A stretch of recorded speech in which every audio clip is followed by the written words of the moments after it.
I'm DigiBro, and this is the Rant Hole, where my $15 plus patrons per month tell me what they want me to rant about, and you can too by being one of them. Sigmund of Sigmonia wants to know my opinions on soundtracks and shows. Have you ever had a holy shit, what is this soundtrack moment, either good or bad? Of course, countless times. Now, granted, I'm not as big into soundtrack music as a lot of people are because I'm not that big into orchestral music. I'm not a huge fan of just the sound palette of symphonic music doesn't really reach me all that much, and like a lot of those songs they're more about fitting the movie, like soundtracks that are like actually written, like score, like film score. You can't really listen to that on its own, and it might be impressive in the context of the movie, but generally I view it more as a part of the movie than as like a great soundtrack. It's like this movie has a great score going with it, but I wouldn't listen to it on its own, As for soundtracks that I will listen to on my own, when they tend to go for like a rock or a folk soundtrack or just something different with the sound, something that resonates with me more, I tend to gravitate it towards it a lot more heavily.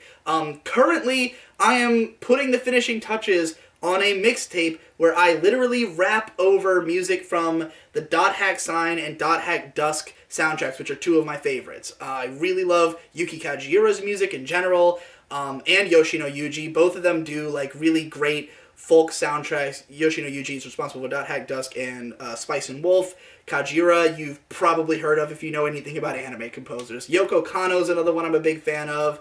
I think I have a list somewhere of my favorite anime composers, but yeah, a truly great soundtrack is going to reach me. So yeah, it's not common. I know some guys who like all they listen to is anime soundtrack music, who are really into orchestral stuff, who will go to the actual symphonic performances and shit like that. That kind of stuff doesn't interest me so much. But like the rare times that a soundtrack does grab me, I'm like, oh my god, wow, a show with a soundtrack for me! And even if it's not, like, consistently, I love the whole tone of the soundtrack, even if it's not one where I'm a fan of every song, shows like Log Horizon, I highlighted the main theme of that in my video series on that show, because that song is so fucking legendary, and it literally makes every scene that it's in. I would even say it makes the show. Like, I don't know if Log Horizon would be a 10 out of 10 for me if it didn't have that song in it, because that song makes every moment it's in so good. But as for holy shit, what the fuck were they thinking soundtracks, that's also something you don't get as often. I mean, there's a lot of anime that has like obnoxious comedy music where it'll just be like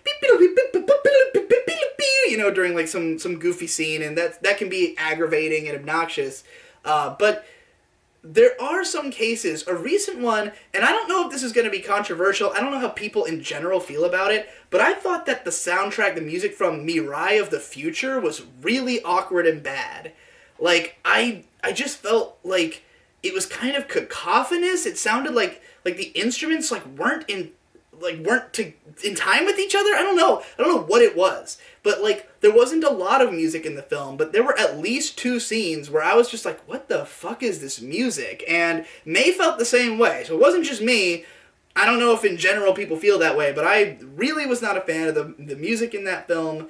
I don't think it's a common though. I don't think that's something I felt a lot of watching anime, except for again in like obnoxious comedy scenes. But yeah, like, when a soundtrack is legendary, it can definitely make a piece. I mean, there's lots of films, especially, that are like known by their soundtracks as much. Like Ghost in the Shell or Akira are great examples of movies where like you can't even imagine it without the same soundtrack, because it just wouldn't be the same movie. It would, if you scored it differently, the tone would be so different that it would just, you'd have to reimagine the film itself. And it's pretty impressive, honestly, the way that that some of these composers are able to bring such a unique edge. I think anime is a medium that experiments with music more than most mediums would. I think that you get a lot of, like, for instance, Tsuneo Imahori soundtracks that are very experimental because he is an experimental music producer, and he just brings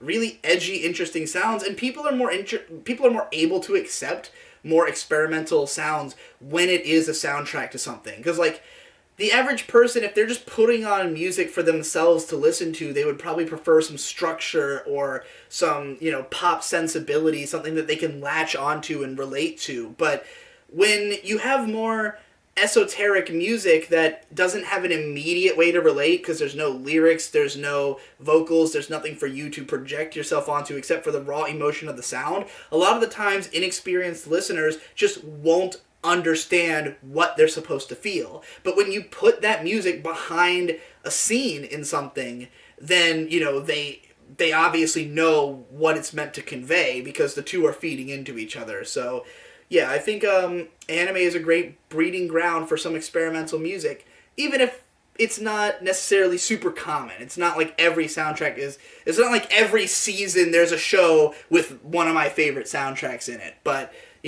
I would be shocked if a year went by and I didn't find anything to listen to. So that's that rant. See you in the next one.